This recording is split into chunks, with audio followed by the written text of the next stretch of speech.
Boo!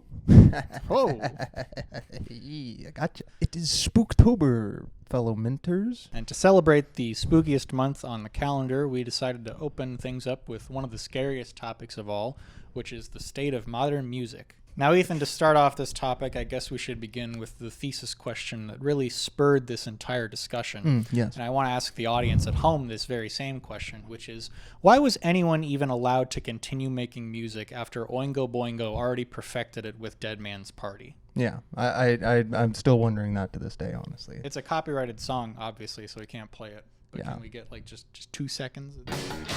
Basically what happened was, back in this magical time called the 80s, a bunch of bands, you know, they started releasing these albums, right, that could be considered pop. They just perfected music. They just kind of hit the peak that it could ever possibly go to.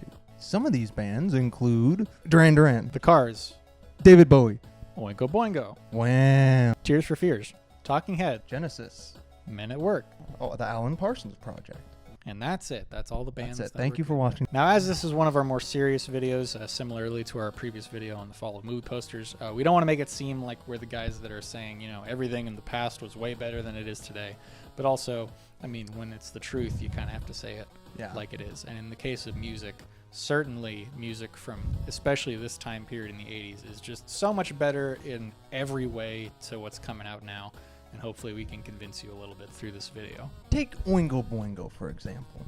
Such dynamic music and composition, you know, like the song Dead Man's Party. It's been out for so long. I've listened to it so many times, and it's just so layered that I feel like I could just listen to it forever because there's just always something that catches your ear, you know, just something different that you're like, ooh, that's new. It's just, the music is deep, and it's like, you're able to like keep finding things within it, unlike a modern pop song, which, you know, you got that yummy. Now, that's not to say that music from the earlier decades, like the 60s and especially the 70s, were bad, because they were still really great. But it just seemed like especially the production and the lyrical composition of a lot of stuff in the 80s just hit its absolute peak. There's just an energy about those older songs, really. It like grabs your soul and takes you on a journey.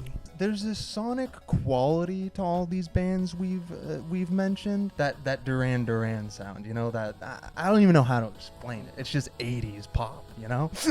Bands like Genesis, you got my boys Phil Collins and Peter Gabriel in the same band. And even their solo stuff, you know, even like after the band, you know. Did they split up? Probably reached their revelation. Yeah. Honestly, this whole video could be us just naming bands that we like and why their music is better and why their production is smoother. But honestly, you can just go listen to the music and see that for yourself. You should. And there's a rule of music that applies today and applied then. Everything from Australia is better. Men at Work. I end my argument there, sir. And on the topic of modern music, I'll say the only good modern music is anything out of Australia. They're still doing fine. Their whole music scene is great. Just like in our posters video, here comes the segment of the show where we talk about how bad the new stuff is. So let's just talk about that. American music's like the fast food of music. It's literally the McDonald's of music. In the 60s, music started to sort of find its way with a lot of rock coming onto the scene. You know, the Beatles were the biggest thing since sliced bread. In the 70s, rock became a lot more experimental, and you had really awesome bands like Led Zeppelin? Led Zeppelin were they 60s? was in... Okay, we're going to bring in a Led Zeppelin expert. We have a Led Zeppelin expert, don't worry. Hold on, we'll bring him in. He's on retainer. So what do you want to know? Just give me a brief rundown of Led Zeppelin. Started in 68 with John Paul Jones, Jimmy Page, Robert Plant, John Bonham. First album came out in 69, January of 69. Changed a lot of stuff, you know, they were doing a lot of new stuff with like electric and acoustic shifting back and forth. And then they just went full kind of sicko mode, you know. How do you feel about the fact that, you know, a lot of their earlier stuff was not theirs? It's not good, you know, but at the same time, like, that's what, like, 99% of, like, rock bands were doing back then. You know, rock is basically just, stealing the blues. Well, thank you to our Led Zeppelin consultant for coming on the show, clarifying that. The 90s was, like, the fumes, you know, like they were burning off the fumes of everything from the 80s. So it was still really good. Wasn't quite as good, but, you know, The Cure, were really doing some good stuff around that time. And then something bad happened. The 2000s rolled around. It's kind of like movies, honestly. Like movies from the early 2000s are Mhm. kind of gross to look at because they were like kind of figuring out CGI, but like it didn't always work. Yeah. A lot of blockbusters. And then you look at a lot of 2000s main hits, and it's like, ooh, Ooh. I don't want to touch it. Ugh, get it out of my sight. It also just doesn't have a specific voice or really feel like a lot of the songs from the 80s, especially. Yeah. had. It kind of feels like tofu music. It's kind of like, you know how tofu's just like nothing, but it is something technically? It's kind of how a lot of that 2010s type of stuff is. Like Ethan mentioned earlier, Dead Man's Party is a song that you can listen to basically from now until the day you die.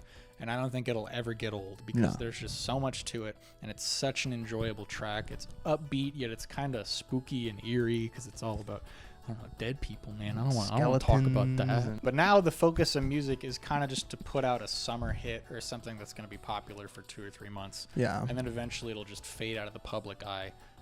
You know, it's just like you said, fast food. It's very consumable, and it's just like, oh, I need something for right now. It doesn't have to mean a whole lot, but let's just put it out there and see what happens. You know, I like a Mickey D's burger every once in a while, sure, but it's not sustenance in any way. It's not.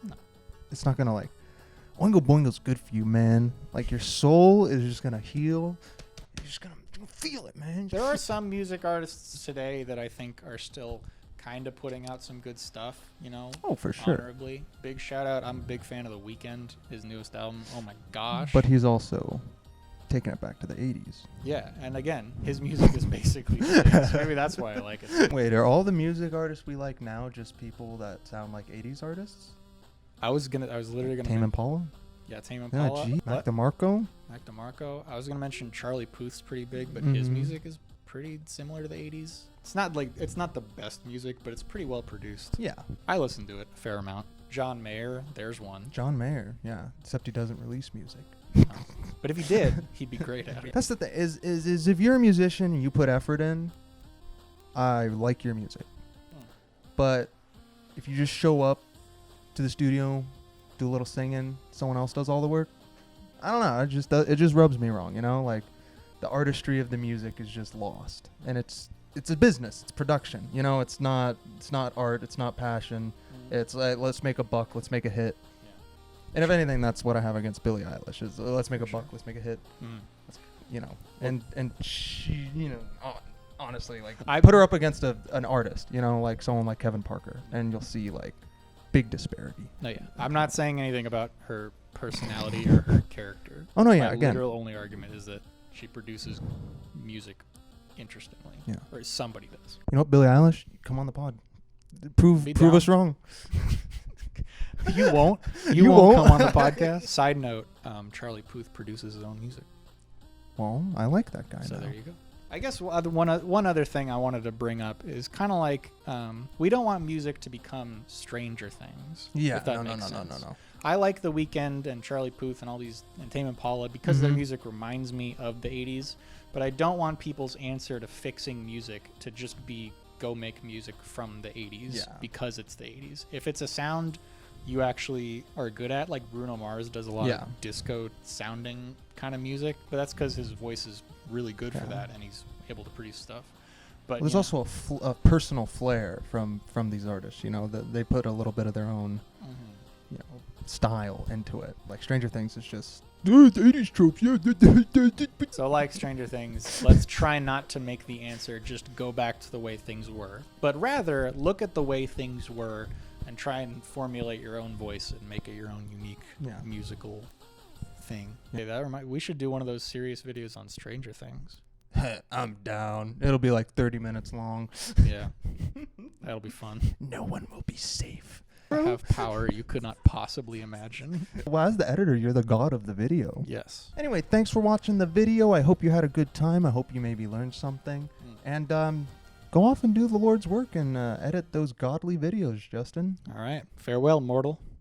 See you. See ya. I love it when he does that. Got two mics. That's what I got. Two mics. And two mics.